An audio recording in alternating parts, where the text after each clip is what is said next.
My search led me to the study of the spiritual forces with which all of us are blessed. And it was in this field that I came upon a clue which has enabled me to help millions of people to find their earthly destinies.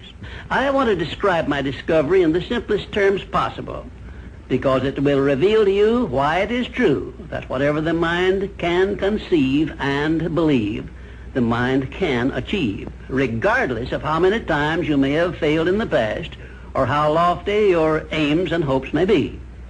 I caught my first fleeting glimpse of the profound law which provides the means by which we may choose our own purpose in life and attain it, while I was being coached by Andrew Carnegie during the organization of the Science of Success philosophy.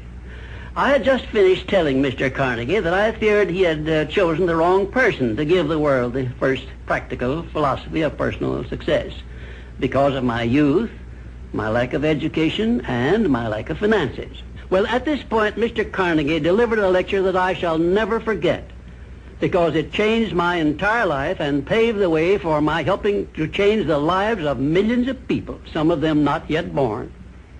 Let me call your attention to a great power which is under your control, said Mr. Carnegie, a power which is greater than poverty, greater than the lack of education, greater than all of your fears and superstitions combined. It is the power to take possession of your own mind and direct it to whatever ends you may desire.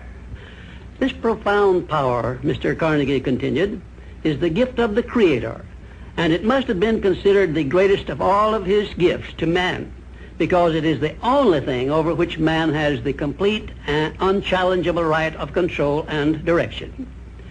When you speak of your poverty and lack of education, Mr. Carnegie explained, you are simply directing your mind power to attract these undesirable circumstances, because it is true that whatever your mind feeds upon, your mind attracts to you. Now you see why it is important that you recognize that all success begins with definiteness of purpose, with a clear picture in your mind of precisely what you want from life. Then Mr. Carnegie continued his speech with a description of a great universal truth which made such an impact upon my mind that I began then and there to give myself a new outlook on life and set up for myself a goal so far above my previous achievements that it shocked my friends and relatives when they heard about it. Everyone, said Mr. Carnegie, comes to the earth plane blessed with the privilege of controlling his mind power and directing it to whatever ends he may choose.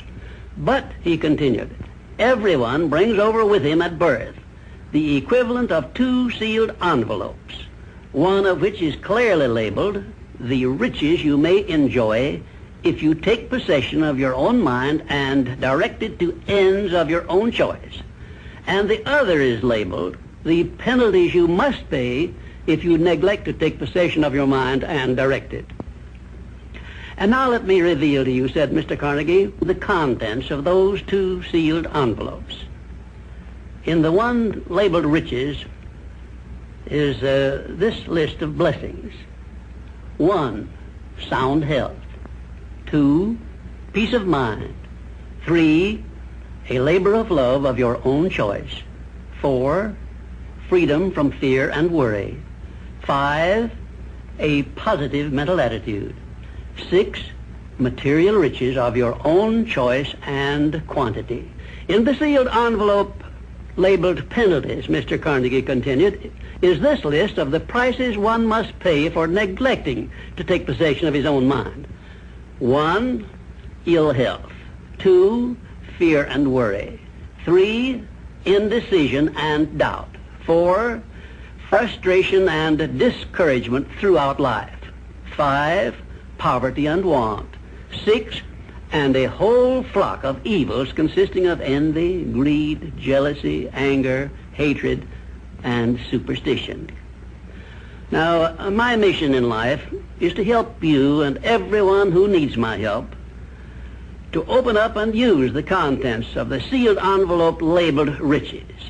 And the starting point from which you must take off if you wish to write your own ticket from here on out for the remainder of your life, I will describe for you in these simple instructions. 1, procure a neat pocket-sized a notebook, or something on the order of this one here, loose leaf affair. And on page 1, write down a clear description of your major desire in life, the one circumstance or position or thing which you will be willing to accept as your idea of success. And remember before you begin writing that your only limitations are those which you set up in your own mind or permit others to set up for you. And 2, on page 2 of your notebook, write down a clear statement of precisely what you intend to give in return for that which you desire from life. And then start in right where you stand now to begin giving. And 3, memorize both of your statements, what you desire and what you intend to give in return for it, and repeat them at least a dozen times daily. And always end your statements with this expression of gratitude for the blessings with which you were gifted at birth. I ask not, O divine providence, for more riches, but more wisdom with which to accept and use wisely the riches I received at birth in the form of the power to control and direct my mind to whatever ends I desire. If you are not too successful or self-satisfied to accept and express this profound prayer, if you accept it and express it in the same spirit of humble sincerity in which I pass it on to you, a new and a better world will reveal itself to you. A world in which you will see reflected the circumstances and the things which you yourself have created. And now let me close this, our first visit, with my favorite expression of gratitude. O divine providence, I ask not for more riches, but more wisdom with which to make wiser use of the riches you gave me at birth, consisting in the power to control and direct my own mind to whatever ends I desire.